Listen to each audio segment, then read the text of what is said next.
gostaria que fosse notícia nos jornais de amanhã? Amanhã, a ser a grande notícia... A manchete. A manchete. Israel retira incondicionalmente da faixa de Gaza. Portanto, o fim do conflito no Médio Oriente. O princípio do fim. Francisco Teixeira da Mota, muito obrigada pela sua presença. É advogado, especialista em liberdade de expressão e de informação, cronista do Jornal Público e advogado da redação. Eu vou começar por um ensaio que escreveu há mais de 10 anos e que foi editado em livro pela Fundação Francisco Manuel dos Santos, chamado Liberdade de Expressão em Tribunal. Nesse ensaio referiu que após o 25 de Abril os limites de liberdade de expressão deixaram de ser decididos administrativa e politicamente, passaram a ser definidos pelos tribunais em obediência à lei. Estava a citar. Acha que os tribunais têm feito um bom trabalho nesta definição? Eu diria o seguinte, há uma evolução. Portanto, não se pode falar, para já é sempre aquele problema, olha, falar dos tribunais em geral é o mesmo que falar dos ciganos ou dos alentejanos. Quer dizer, há tribunais para todos os gostos, está a perceber? Portanto, há tribunais que têm um entendimento da liberdade de expressão muito boa e há outros que têm uma muito limitada. E depois, também não há uma coisa só, como é que se diz, sincrónica, é também diacrónica, é também no tempo. E no tempo há uma evolução notória, sobretudo a partir do momento em que o Tribunal Europeu dos Direitos Humanos se pronunciou sobre casos portugueses, e tem havido vários, tem havido uma consciencialização da parte dos tribunais, muitas vezes mais dos tribunais superiores na primeira instância, mas em qualquer dos tribunais, no sentido de entender que a liberdade de expressão não é um direito, uma liberdade menor dentro dos direitos fundamentais, é uma liberdade essencial, estrutural, matricial, no sentido em que o funcionamento de uma democracia precisa da liberdade de expressão como do oxigênio para respirar uma pessoa. Sem liberdade de expressão não é possível haver uma democracia. E o nível de liberdade de expressão que temos, a capacidade que nós temos de poder dizer as coisas, para já, determina também a capacidade que temos de poder pensar. Porque nós pensamos com palavras e, portanto, se não as dizemos, nós pensamos e, portanto, não podemos pensar. Mas, para além disso, é esse nível que também define muito o nível da democracia. O que é que nós podemos dizer, o que é que não podemos dizer. A abertura do debate, no fundo. Sim, a abertura do debate, o acesso à informação, a leitura das coisas, o intercâmbio entre as pessoas. Repare que, por exemplo, hoje em dia a liberdade de expressão, em países como a Rússia e outros, o problema também se põe em níveis mais do lado de cá, mas que têm tendências autoritárias. Uma das questões é, por exemplo, obrigar os órgãos de comunicação social ou os meios ligados à difusão da informação a declararem os financiamentos estrangeiros e serem agentes estrangeiros, que são formas de reduzir a capacidade de intervenção desses órgãos de comunicação e, portanto, de impedir as pessoas de terem acesso à informação. E, portanto, o acesso à informação, tal como a liberdade de expressão, porque nós o que não sabemos, não podemos dizer nem podemos pensar, se eu nunca tiver ouvido falar de que existe nas ilhas Fiji um tipo de peixe, eu nunca poderei pensar nisso, porque, claro, um criador literário e artístico pode pensar muitas coisas, mas o ser humano normal e habitual pensa a partir da sua experiência só. E, portanto, se não tiver acesso a determinada informação, está tolhido. Nessa altura, na altura que escreveu o ensaio, referiu também que havia duas correntes jurisprudenciais nesta questão da liberdade de expressão. Uma mais conservadora, que dava primazia à proteção do bom nome e da honra, e outra mais liberal ou mais moderna. Mantém essa opinião, passado mais de 10 anos? Acha que os tribunais portugueses ainda se Sim. Continua a haver. Já tive mais casos em que há prevalência à liberdade de expressão, em que há a compreensão de que o direito à honra ou o direito ao bom nome tem de ser, de alguma forma, sacrificado ou tem de ceder terreno à liberdade de expressão e de informação. Isso hoje em dia há mais, mas continua a haver decisões judiciais que, infelizmente, entendem que esse direito à honra ao bom nome, que é uma coisa muito teórica, porque muitas vezes não tem a ver com factos, por exemplo, dos tribunais portugueses, agora já há menos, mas ainda durante muito tempo ainda há casos, confundem opiniões com factos. Eu se disser que a sua camisola é encarnada, ou a sua camisa é encarnada, estou a dizer um facto que não é verdade, não é? E isso, ou se disser que roubou. Outra coisa é dizer que canta muito mal, que é péssima atriz, ou que seja o que for. São opiniões. As opiniões não se provam. Não há prova da verdade da opinião. A opinião é uma opinião. Pode ter mais ou menos fundamento, não é? Se calhar canta bem, e eu estar a dizer que canta muito mal é uma opinião um bocado estúpida. Mas é uma opinião. Já quanto aos factos, as pessoas ou dizem verdade ou dizem mentira quanto aos factos. Sendo certo que a verdade depois também é uma coisa muito... Não vamos agora entrar nos lados filosóficos. Então a verdade nos tribunais, ou seja, é a verdade possível, não é? Quando chega ao fim de um julgamento e uma pessoa é absolvida ou condenada, foi aquilo que os tribunais, reconstruindo o passado, descobriram. Mas quer dizer, é falível. Não falando agora daqueles dos erros judiciários, das pessoas que são condenadas à morte e depois a seguir descobre-se que pelo DNA que afinal não deviam ter sido condenadas a seja o que for. Portanto, o que me parece a mim é os tribunais portugueses evoluíram positivamente. Já há mais tribunais a entenderem que a liberdade de expressão é primordial, é matricial nos direitos fundamentais, mas ainda há tribunais, juízes, ministérios públicos, pessoas que têm uma visão comezinha, paroquial, do que é a liberdade de expressão. Se desde que não chateias os outros, a tua liberdade acabam de começar a minha. Mas isto não é assim, porque as liberdades e os direitos são, a este nível, são direitos com aquilo que os alemães chamam geometria variável, não é? Portanto, a minha liberdade de expressão aumenta porque estou a discutir o primeiro-ministro. Se calhar estiver a discutir uma pessoa que é irrelevante e que não tem... já diminui. Já a proteção do bom nome ou até da sua privacidade diminui. E, portanto, há uma vantagem, digamos, em ter passado o tempo e, sobretudo, na minha opinião, na jurisprudência do Tribunal Europeu. O Tribunal Europeu veio claramente em Portugal... Não, mas claramente, houve a certa altura, já não sei quem era o Procurador-Geral da República, deu mesmo instruções numa circular para os Procuradores da República terem atenção à jurisprudência do Tribunal Europeu e, portanto, há muita formação no Centro de Estudos Judiciários. Eu já fui mais que uma vez lá a falar sobre decisões do Tribunal Europeu para a formação de juízes e de ministérios públicos. Portanto, há uma preocupação nesse sentido. Infelizmente, ainda há muita gente que não está de acordo, tem uma visão, como eu digo, que nem é uma visão científica de estudar o direito e chegar à conclusão que são do outro lado. É só porque não gostam. Isto falando mais concretamente da questão da comunicação social e daquilo que é a informação divulgada, por exemplo, pelos jornalistas, que depois se considera que fere a honra ou o bom nome de algum responsável político. Ou não, ou de outra pessoa qualquer, porque no fundo é uma figura pública, porque o conceito de figura pública abrange não só aquelas pessoas que são figuras públicas permanentes, que são figuras do mundo do espetáculo, do mundo dos negócios, do mundo da política, como às vezes as pessoas que são figuras públicas do momento. Isto é, há um momento da história em que elas são catapultadas para o palco. E nessa altura são figuras públicas, depois desaparecem outra vez, deixam de ser figuras públicas. Naquele momento em que são figuras públicas, são iluminadas de uma forma diferente e nós temos que ter o direito de perceber quem são essas pessoas e, portanto, ter mais informação do que teremos sobre outra pessoa que não tem relevância.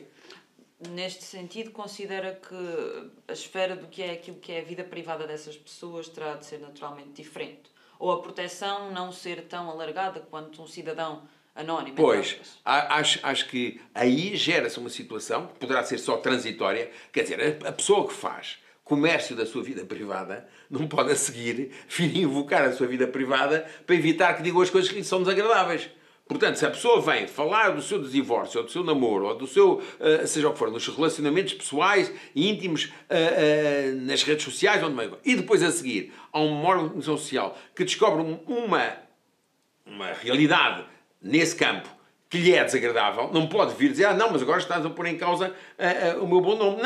Não é verdade, porque também, senão, estamos a enganar as pessoas, porque as pessoas só têm acesso a um lado. Diz que, por exemplo, que o Rúlio Iglesias era assim, só deixava tirar assim a fotografia do lado direito e não do lado esquerdo, porque parece que a face, não sei, havia ali uma divergência, uma falta de simetria qualquer, e que ele então havia instruções para tirar só fotografias. Pois não pode ser.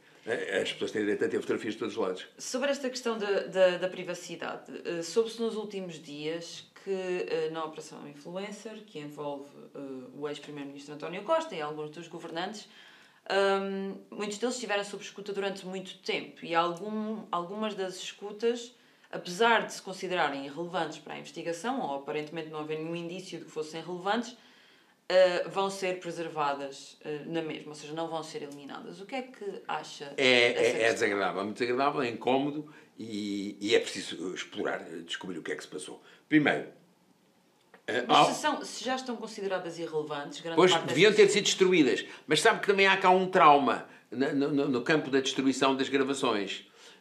Porquê? Porque naquele caso do Sócrates e do ex-primeiro-ministro Sócrates e Da Operação Marquês. Não era bem da Operação Marquês, acho que tinha a ver também com a Aveiro Connection. Tinha a ver com a Aveiro Connection, com gravações em que depois foi mandado a destruir, na altura pelo Presidente do Supremo e pelo Procurador-Geral da República. O Procurador-Geral da República era o Monteiro, agora não me lembro exatamente o nome completo, e o outro era o Nascimento, Noronha Nascimento. Pronto. E eles decidiram destruir as gravações ou as transcrições das gravações que haviam.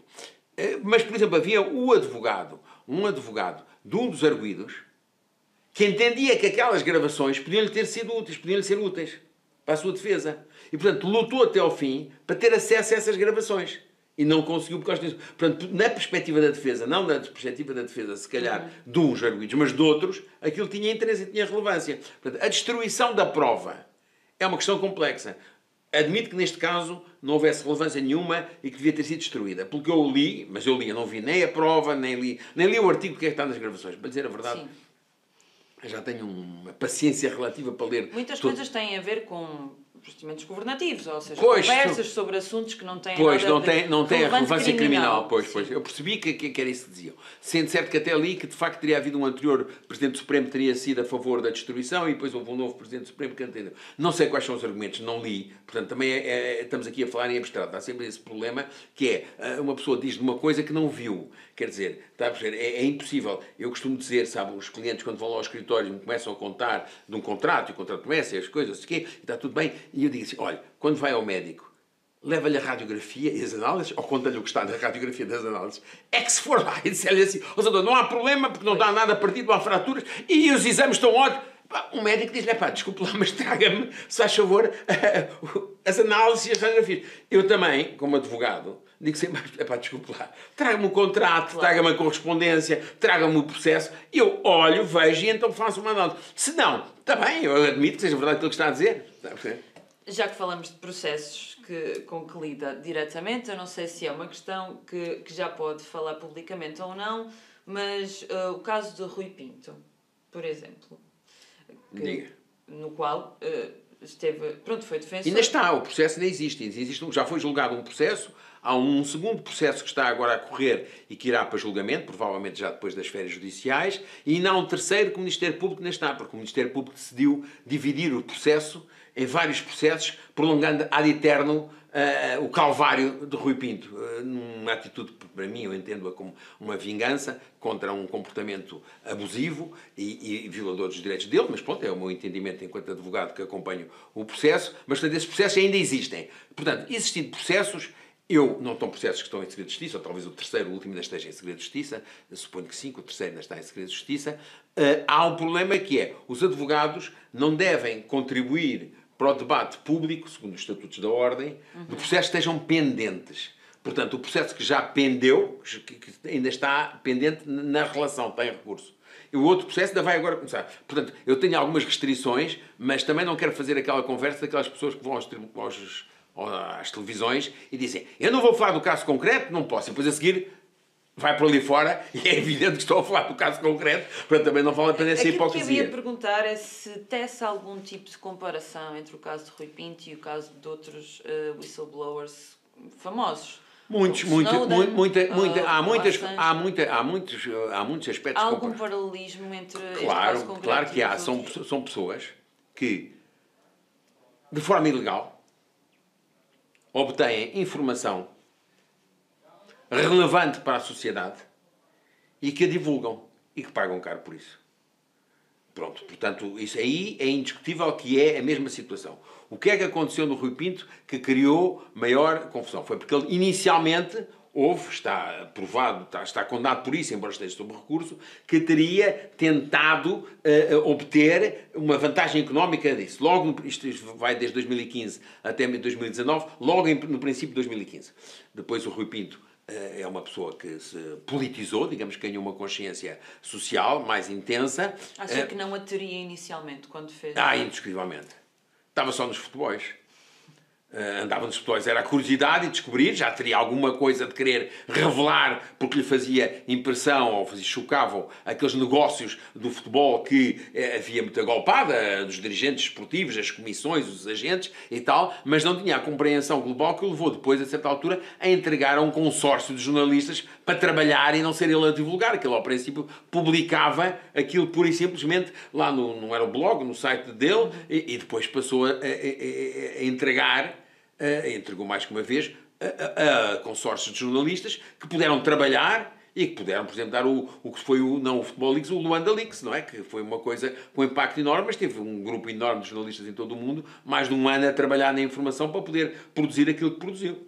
Agora, deixe-me só dizer, só em relação à engenheira Isabel dos Santos, na altura, em Angola, os resistentes ao regime de Angola, do Eduardo dos Santos, como por exemplo Rafael Marques na altura, tinha já escrito artigos e coisas, na medida possível, chamando a atenção de que ela teria cerca de 40 offshores com negócios, não sei o quê. O Rui Pinto revelou que haviam 400. Quer dizer, é outra história, é outra dimensão e trouxe prova. Portanto, é inequívoca a vantagem social que ele trouxe na descoberta de situações de grave ilegalidade. Quer dizer, isto no fundo, o que os whistleblowers fazem no fundo é afastar o pano que tapa a pouca vergonha durante um certo tempo. Pouca vergonha que imediatamente todo o mundo vem proteger.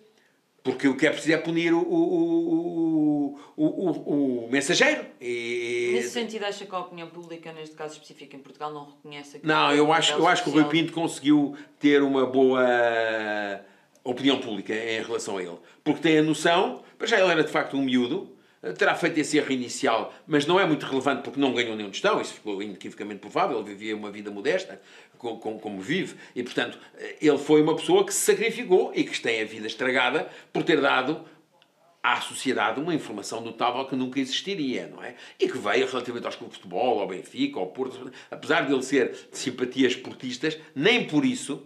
Eu não ligo boy ao futebol. Sim, estou à vontade, é-me indiferente. Quer dizer, não me ligo boy, não quer dizer que não gosto de ver uma coisa ou outra, mas não me preocupa. E, portanto, ele, ele revelou coisas graves do próprio Futebol com o Porto, do Benfica, do Sport, revelou-as. E, portanto, fez um trabalho social importante. Agora, curiosamente, se for a ver, os processos contra ele avançam e esmigalham e torturam e destroem. Os processos contra os clubes de futebol estão a marinar. Não há grande pressa. Está a perceber? Porque, se for a ver, é que antigamente dizia-se, ainda se diz de certa maneira, que há uma justiça de classe. Mas é isso que eu ia perguntar. Há um viés da justiça?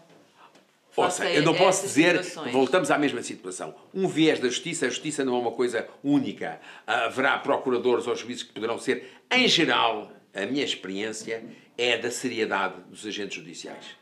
Eu, ao longo de já 40 anos de tribunais, tenho uma perspectiva geral de seriedade dos agentes. Isto é, dos juízes, são sérios e procuram a verdade.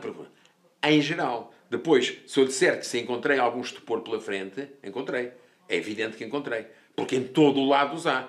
E quando um estupor tem poder, é uma coisa muito perigosa. Portanto, não há dúvida. E por isso há salvaguardas, há o processo, há os recursos, há mil e umas coisas. Mas, em relação ao Rui Pinto, eu não tenho dúvida que há um ânimo exponiente, uma vontade exacerbada de o punir, por parte, pelo menos, de certos setores do Ministério Público, porque é sempre tal história, haverá uns mais, outros menos, e, em relação aos clubes de futebol, houve, desde sempre, e continua a haver, uma certa calma, digamos assim. Não há uma necessidade... Certa benevolência. Em geral, ouça, por exemplo, aquele processo que envolvia o Benfica e que foi julgado, não sei de certos e-mails, eu não me lembro dos nomes deles, eu não sei o que mais, conseguiram chegar ao fim sem nunca ouvirem o presidente do Benfica. Nunca o descobriram. Nunca ouviram tentar, nunca ouviram e foi para o julgamento. E depois, como o Benfica nunca tinha sido ouvido, acabou-se. Foi ao harto dessa parte. Ou seja, é impossível uma pessoa não pensar que isto representa uma benevolência. Pronto. Não pensando em outras coisas senão benevolência. Falando de uma outra questão que tem levantado alguma polémica, que diz respeito aos crimes de incitamento ao ódio, ou seja, do artigo 240 do Código Penal. Foi revelado no início deste ano que houve, em 2023, registrou-se um aumento das denúncias, ou seja, aumentaram 38% em 2023 face a 2022. O aumento de inquéritos abertos pelo Ministério Público também aumentou, ou seja, foram 262. No entanto, apenas foram emitidos 5 despachos de acusação. Isto, os números que o Ministério Público me facultou. Na sua opinião, o que é que estes números transmitem? Diz muito pouco, não faço ideia. Ouça, quer dizer, houve 30 pessoas que tiveram dores no peito.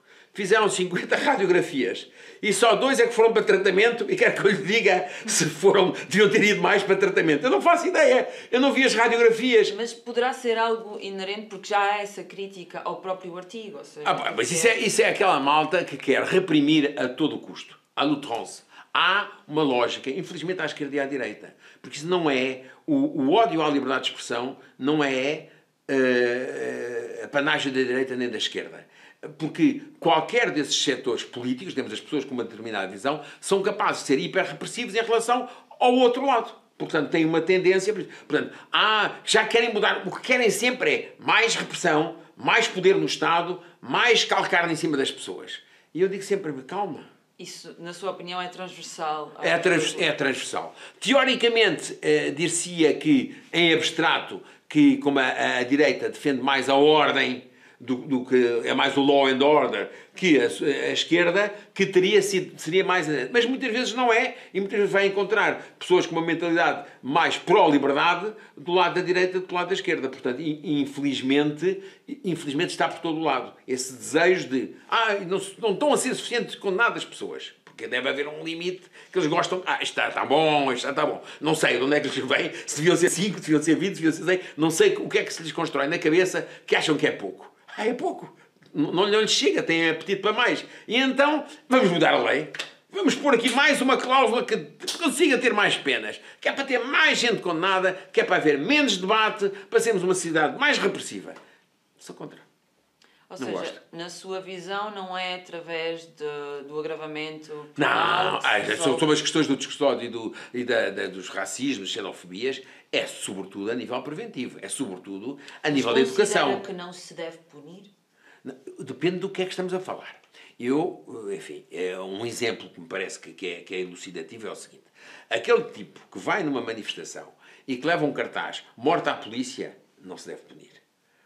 Aquele tipo que está um polícia caído no chão num confronto com manifestantes e estão manifestantes à volta dele e vão dar pontapés, estão ali uma atitude agressiva, ele diz morte à polícia, eu acho que esse não pode. Esse não pode invocar a liberdade de expressão. Portanto, porque esse aí cria um risco efetivo e real de acontecer algum crime, de alguma maldade efetivamente acontecer. A sua linha vermelha será então o apelo direto à violência?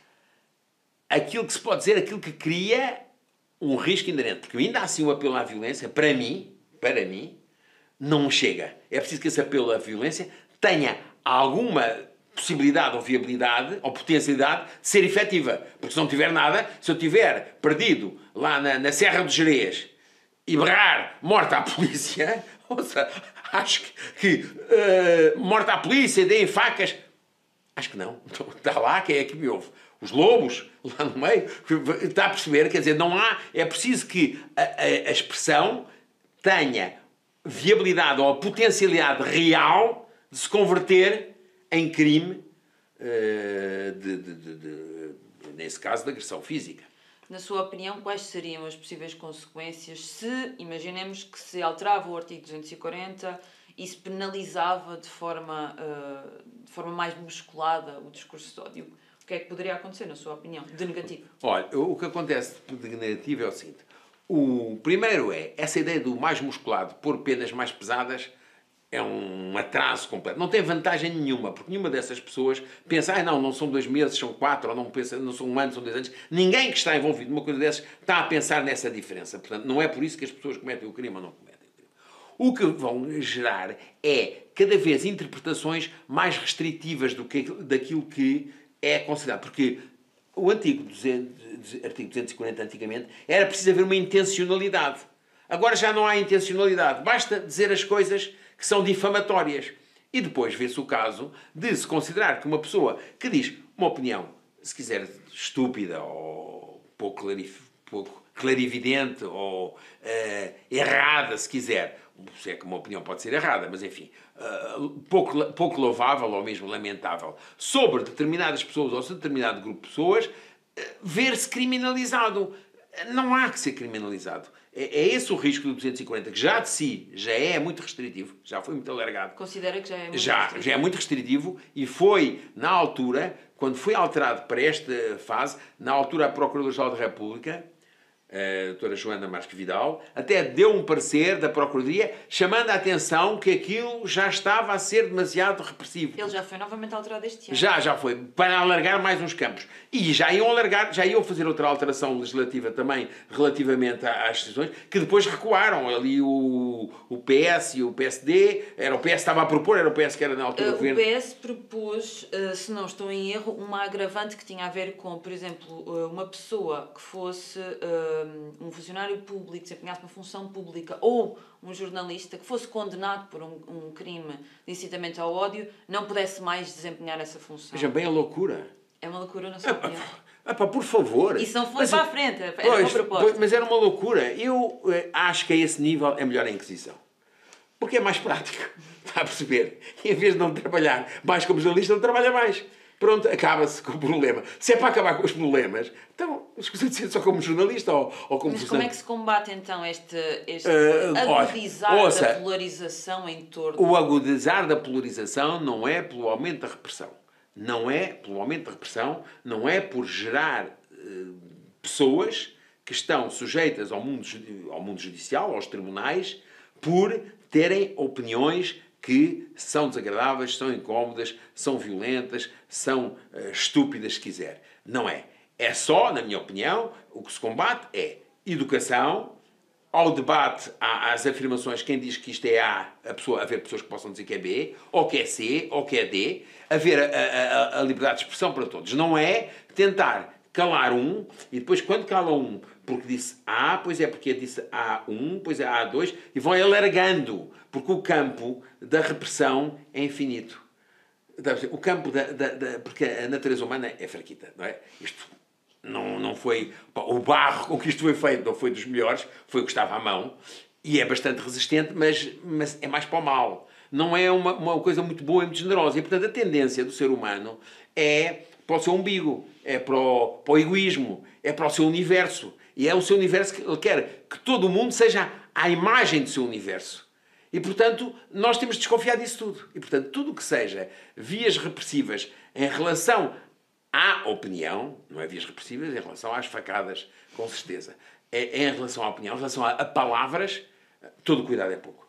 E é por isso que o Tribunal Europeu diz que só se justifica restrições ou intervenções do Estado na liberdade de expressão quando existe uma necessidade social imperiosa, imperativo, quer dizer, isso tem de se fazer, tem de se parar aqui. Não é por se dizer umas coisas que umas pessoas não gostaram, ou uma associação não gostou, ou não sei o quê. Eu lembro-me tão bem, olha, aqui há 300 anos, nem o gerador era nascido, ainda antes de 25 de Abril, eu lembro que uma vez o Raul Solnato tinha um programa que se chamava Zip Zip, que é um programa histórico das coisas, e que houve lá, fizeram humor à volta acho que era das casas de penhores, das casas de empréstimos.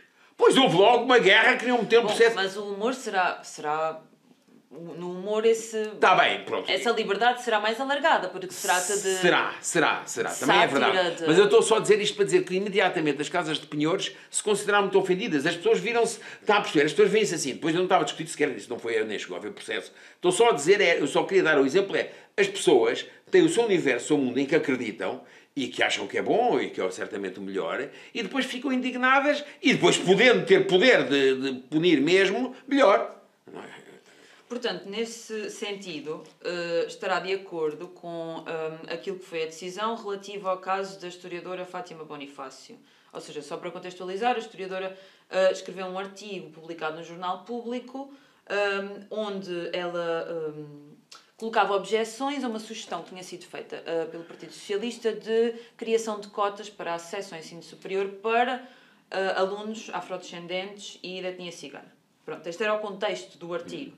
Mas ela disse várias coisas no artigo, nomeadamente que a população da etnia cigana eram inassimiláveis e que nem eles nem os afrodescendentes, e cito, descendem dos direitos universais do homem decretados pela Revolução Francesa.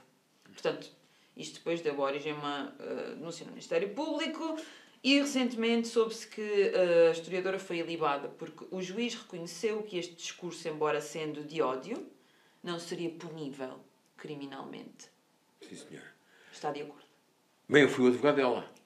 Fui eu que a defendeu nesse processo. Portanto, estou seguramente de acordo. Mas onde é que se... Estou seguramente de acordo. E o que é que se passa? Primeira coisa, é preciso sempre, e é isso que eu chamo a atenção, e que eu passo a vida também a chamar a atenção, é que não se pode ler um texto através de 3 linhas, ou de uma frase. É preciso ler todo o texto, tem um contexto e tem um subtexto. Eu até escrevi uma vez coisa, quer dizer, e ignorar o contexto, subtexto, é um pretexto para punir, para reduzir. Porque, desculpa dizer, não pertencem à cristandade, ou uma série de frases que dizem, eu não estou de acordo com a maior parte dessas coisas, como deve calcular, é a minha diferença. Pronto, eu disse estas 2 frases, mas ela tem várias frases que são discriminatórias. Que são discriminatórias. Bem, discriminatórios depende do que quer dizer com discriminatório. Se discriminatório é porque fazem uma diferença, tudo é discriminatório. Quer dizer, tudo o que faz diferença discrimina. Portanto, discriminatório tem de ter uma carga negativa grave para ser criminalmente. Não, dizer que as pessoas não descendem dos direitos humanos, que entendem que ela entende porquê, porque ela entende, como historiadora, que a cristandade, como ela fala da cristandade, não é ser cristão hoje em dia, não é ser cristão católico, ou ser não é nada disso. Ela diz a origem cristã da nossa sociedade, a Revolução Francesa, tudo isso, é completamente alheia ao que se passava em África ao tempo. É uma criação, diz ela, fomos nós que criámos aqui, que houve os Mozarts, e lá não houve outras coisas. Mas, portanto, para mim, para ela, entende, não vamos estar a dizer que é a mesma coisa, não é a mesma coisa, é diferente. E eu acho que ela tem direito a dizer que é diferente. Eu posso discordar dos exemplos, posso discordar da linguagem, mas o que eu acho é que não pode ser criminalizável. Pode até ser censurável. O que não pode é passarmos a ser crime uma opinião. Ela tem esta opinião, lá fundamento, e o que o juiz diz é isto. Esta linguagem está muito perto de ser linguagem de ódio, porque é violenta, é agressiva, é muito grave. Mas será que ela põe em causa, de uma forma irreversível, de uma forma grave, a dignidade das pessoas? Não. É uma organização que decidiu, na altura, tomar, porque hoje em dia vivemos nesta sociedade, esta sociedade tem de ser assim, não é de outra maneira, há organizações que assumem o dever e o poder de respeitarem, de representarem muita gente. Não quer dizer que representem ou não, muitas vezes representam ou não. Eu até colaborei mais que uma vez com o SOS Racismo, portanto estou à vontade relativamente a isso. Agora, acho que não tinham nenhuma razão aqui para fazer a denúncia. Eu aconselhei logo, e na altura houve pessoas que disseram que não. Olha, lembro perfeitamente do Fernando Rosas, que era do Bloco de Esquerda, e que disse, não, isto não é uma coisa para discutir nos tribunais, isto é uma coisa para discutir na praça pública, é uma discussão. Esta ideia... Académica, quase. Não é académica, pode ser aos palavrões, porque não, és uma besta, tu achas isto, eu acho não sei o quê, não tens vergonha na cara, tudo o que quiserem. Pode ser, mas não é preciso ir para os tribunais, não se vai fazer caixinhas ao tribunal.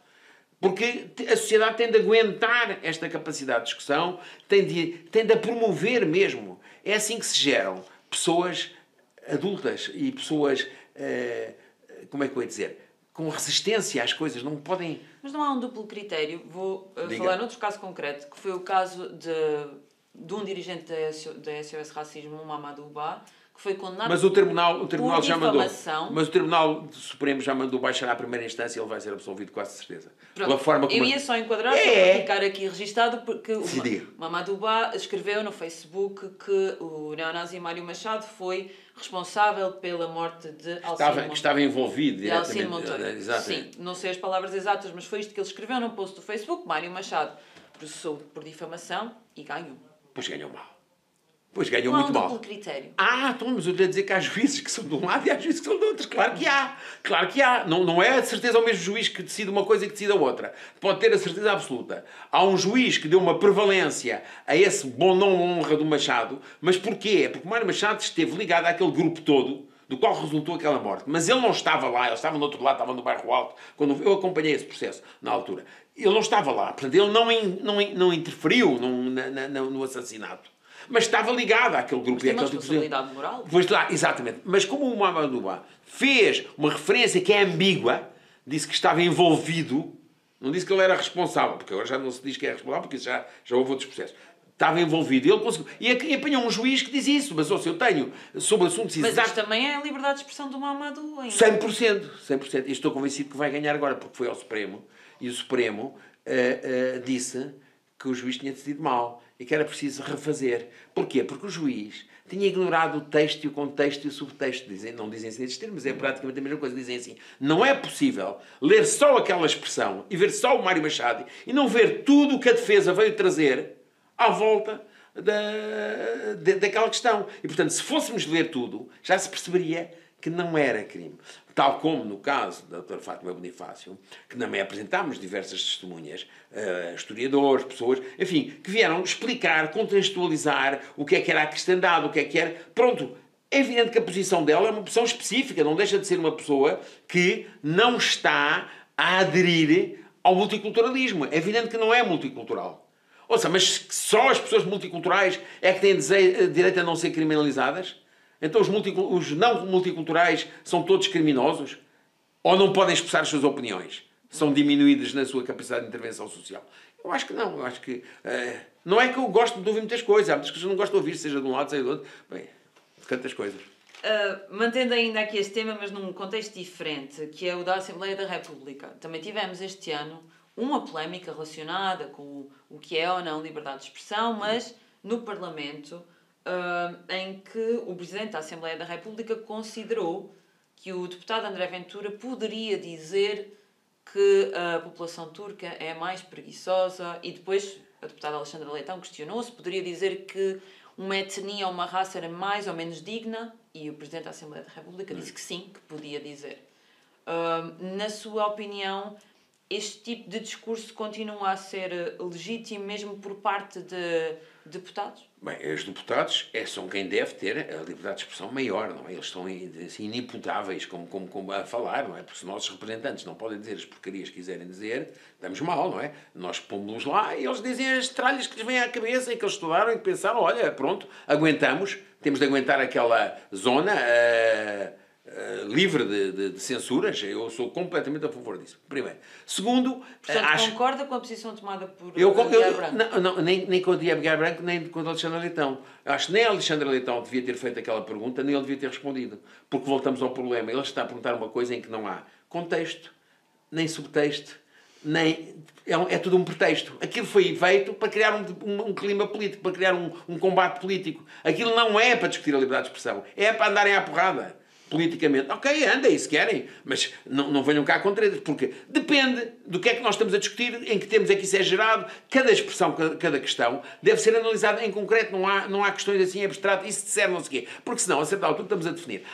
Pode dizer que é estúpido, sim, estúpido pode dizer, e muito estúpido, estupidíssimo, então estúpido ao quadrado, e estamos a discutir isso, o que é que se pode dizer?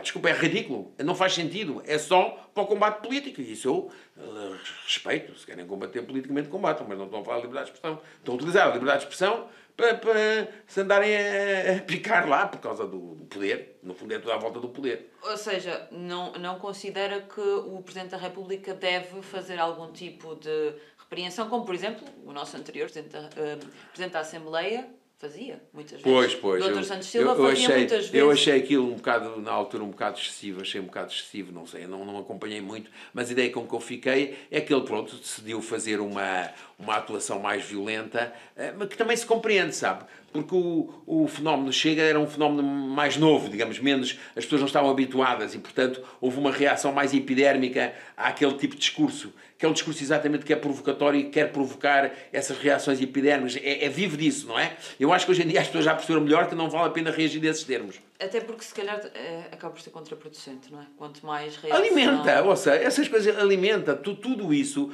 porque vivem dessa polémica e dessa constante reação das pessoas que não são capazes de dizer, está bem, ok, vamos discutindo, olha, então achas isso, então, muito bem, achas que não devem ser assimilados ou que não são assimiláveis, mas olha, então não sei o quê. E depois logo se vê. E depois, ou seja, eu acho que a inteligência é a melhor coisa a fazer perante as coisas. E não as reações emocionais, nem as nossas convicções internas. Porque as nossas convicções internas conduzem-nos a sítios muito errados, conduzem-nos a becos sem saída. Enquanto se procurarmos utilizar lentamente o raciocínio, a inteligência no sentido da compreensão, de procurar compreender as coisas, procurar o que é sensato, o que é que faz sentido, a certa altura conseguimos deitar fora alguns dos nossos próprios preconceitos, anti-preconceitos, e chegar a uma realidade mais límpida, mais clara, mais sensata, mais agradável. Ou seja, no fundo, a sua opinião é que tentar reprimir esse tipo de discurso, quando se considera que ele não é relevante ou não tem fundamento, etc., é paternalista?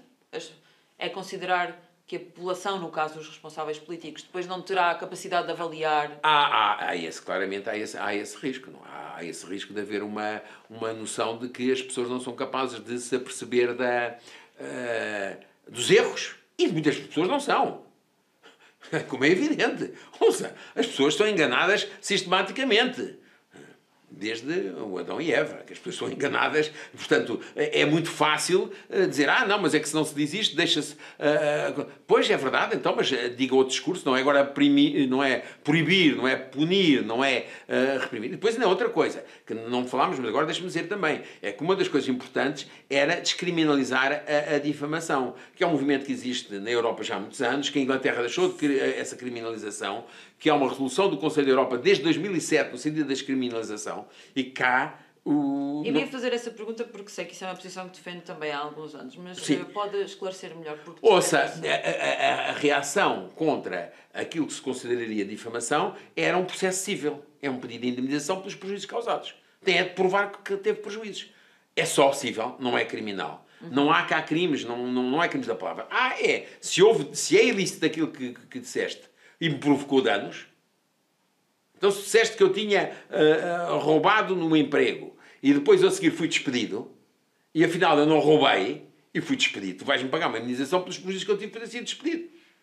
Mas não é uma questão de crime. A seu ver, o que não faz sentido é estar no Código Penal, no fundo. Sim, eu sou contra a existência do crime de difamação. É muito difícil, há muito poucos Estados que não têm, penso eu, aqui a nível da Europa. É um movimento, a Organização para a Segurança e Cooperação da Europa tem defendido isso, mas até teve cá uma delegação aqui há uns meses, ou um ano, não sei já quanto tempo foi, e estiveram lá na Assembleia da República e os deputados nem queriam ouvir falar desse assunto. Isso vai um bocadinho bater aquele assunto que falámos no início, da defesa do bom nome.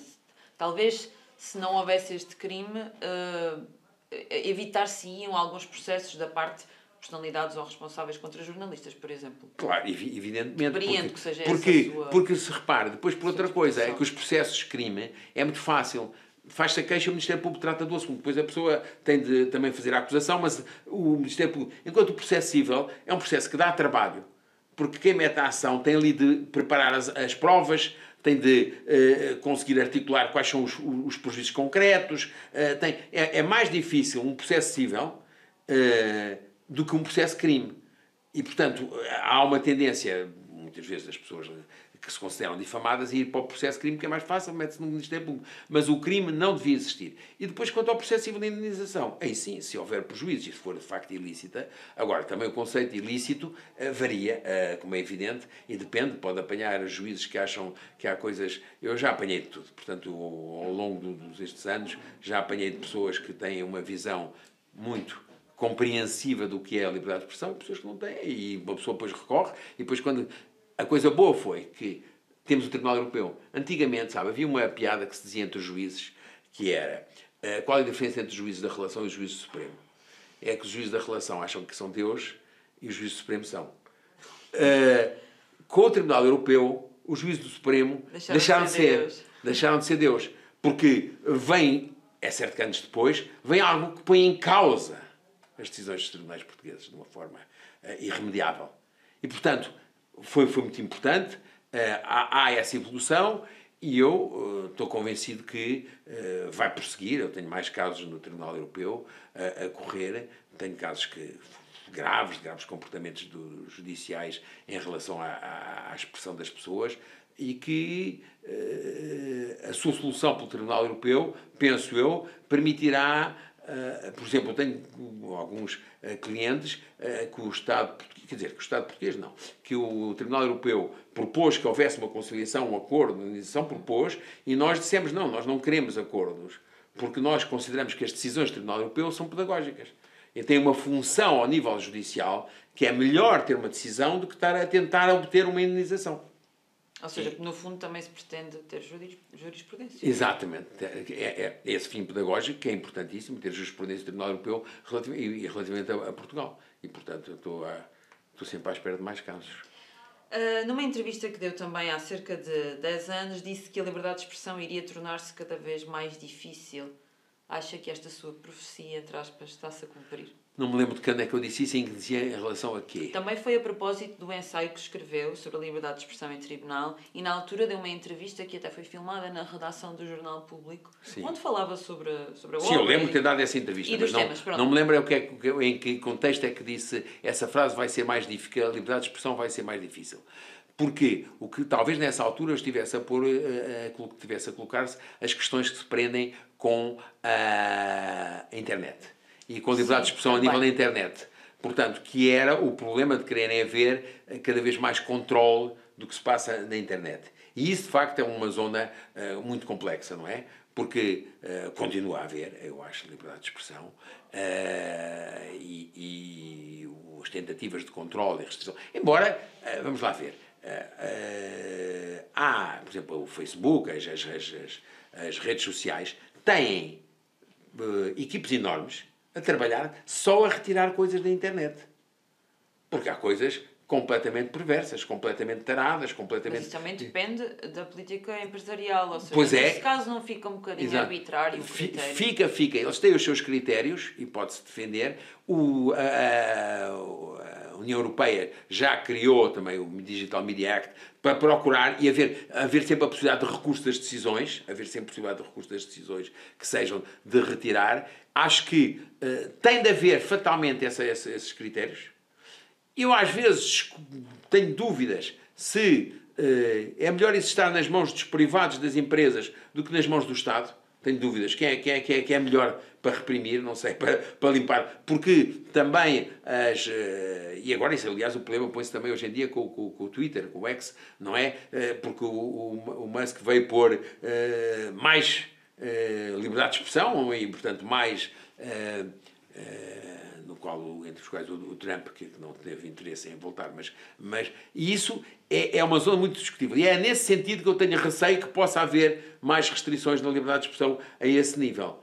Por outro lado, há mais restrições na liberdade de expressão porque a comunicação social tradicional tem cada vez mais dificuldade em sobreviver e sobreviver bem e fazer coisas que incomodem o poder. Veja a questão que se passa hoje em dia com os nossos canais televisivos, não é? É uma coisa... parece um palco de... Enfim, não vou comentar muito sobre isso, mas realmente é um bocadinho deprimente ver ao que se chegou, o tipo de informação, o tipo de comentário, a questão em que está convertida a grande parte da nossa comunicação social televisiva. Acha que ajudaria à liberdade de imprensa e à valorização do jornalismo o financiamento público, por exemplo? Qual é a sua opinião sobre isso? Essa questão tem de ser vista por um lado de o financiamento público direto, não concordo, como é evidente. O financiamento público, quando seja aliviar questões fiscais, haver benefícios fiscais para permitir, portanto, indiscriminados, abrangendo todo o tipo de comunicação, ou seja, de esquerda ou de direita, ou socialista ou capitalista, ou desportivo, não sei, que fossem genéricos, que pudesse dizer isto não tem nenhum parti pris, nenhum preconceito, não há um bias, não há nada, é para todos. E em termos fiscais, quer dizer, que facilitava o funcionamento, eu aí acho que sim. Acho que deveria haver, devia-se considerar que a atividade informativa é uma atividade que deveria ter alguns incentivos globais em termos fiscais. Então, apenas em termos fiscais, ou seja, não apoiaria uma atribuição direta de fundos, por exemplo, num modelo semelhante àquele que é o da Direção-Geral das Artes, em que há candidaturas e depois há fundos. Não, isso acho muito complicado. Acho muito complicado. Eu nunca estudei, vou dizer, é uma área que eu nunca estudei, nunca pensei à séria, e eu não gosto de falar sobre as coisas sem ter pensado à séria, mas já pensei várias vezes, como é evidente, já li. E tenho muito receio do Estado sempre, sabe? O Estado, as ligações, os diretores-gerais, os secretários de Estado, os telefonemas, os almoços, aquilo é uma vida, está a perceber? E a certa altura, então lá, é claro que não quer dizer que não havendo esses subsídios e apoios, não haja possibilidades de intervenção, como se sabe que há, e não há formas de condução e manipulação. E há sempre escrutínio. Mas quando há mais o dinheiro a circular, o dinheiro facilita como é que dizer, a dobragem das consciências. O dinheiro é uma coisa com muito poder. E, portanto, haver depois ministérios, secretários de Estado, departamentos que têm poder de atribuir a este e não atribuir aquele, isso é problemático. É muito problemático. Então, nesta área, é muito problemático. E, portanto, não sou favorável à partida, não é? Como lhe digo, nunca estudei a fundo a questão, mas não me parece que seja bom em termos de princípio. Porque se temos também o jornalismo apenas ligado a empresas privadas, também vai haver, como disse, aliás, sempre um viés, ou seja, através dos anunciantes. É fatal. Há casos, nós temos cá casos, eu lembro quando o BES, saíram notícias contra o BES, creio que foi no Expresso, em tempos, e depois o BES deixou de fazer lá a publicidade e o Expresso teve de recuar de alguma maneira. Tanto quanto eu me recordo, enfim, não sei os pormenores, não quero estar a difamar o Expresso, mas penso que é uma realidade relativamente aceita na história do jornalismo. Que houve ali uma pressão e que houve... É claro que ninguém pode pensar que o BES fizesse pressões, não é? Porque o BES era irrepreensível o comportamento do BES na sociedade portuguesa. Mas não há dúvida que isso é possível. Mas e não há dúvida que os privados, e há grande dificuldade, porque o produto e depois estamos nesta fase completa de transição, estamos aqui, não é? Estamos aqui no gerador, que é exatamente uma das manifestações desta transição difícil que se está a fazer, criativa sim, mas com dificuldades grandes, e portanto eu reconheço que se calhar era mais fácil a pensar, é que se houvesse como a direção de arte, não sei o quê, aí íamos todos por aí fora. Não acredito. Está a perceber? E, portanto, prefiro que não seja assim, embora, claro, há o risco das coisas se afundarem, das coisas não conseguirem, de tudo isso, mas vão-se tentando as coisas. Acho mais isso. É claro, o ideal era que houvessem mecenas desinteressados e que pudessem fazer isso. Algo que em Portugal não em Portugal não há. Não há uma tradição. Não há, genericamente não há tradição nenhuma mesmo. Há a situação do público que é sui generis, que é especial, mas não há cá uma tradição como há nos países anglo-saxónicos enorme de mecenas para atividades culturais ou informativas ou outras, sem haver intervenção direta depois, sem mexer na parte da edição. Isso há. Cá não há, e portanto nem me parece que em termos de sul da Europa isso seja muito viável, não é? Porque aqui temos sempre a honra. Temos sempre a honra. Francisco Teixeira da Mota, muito obrigada por ter estado aqui connosco. Nada. E até à próxima. Obrigada.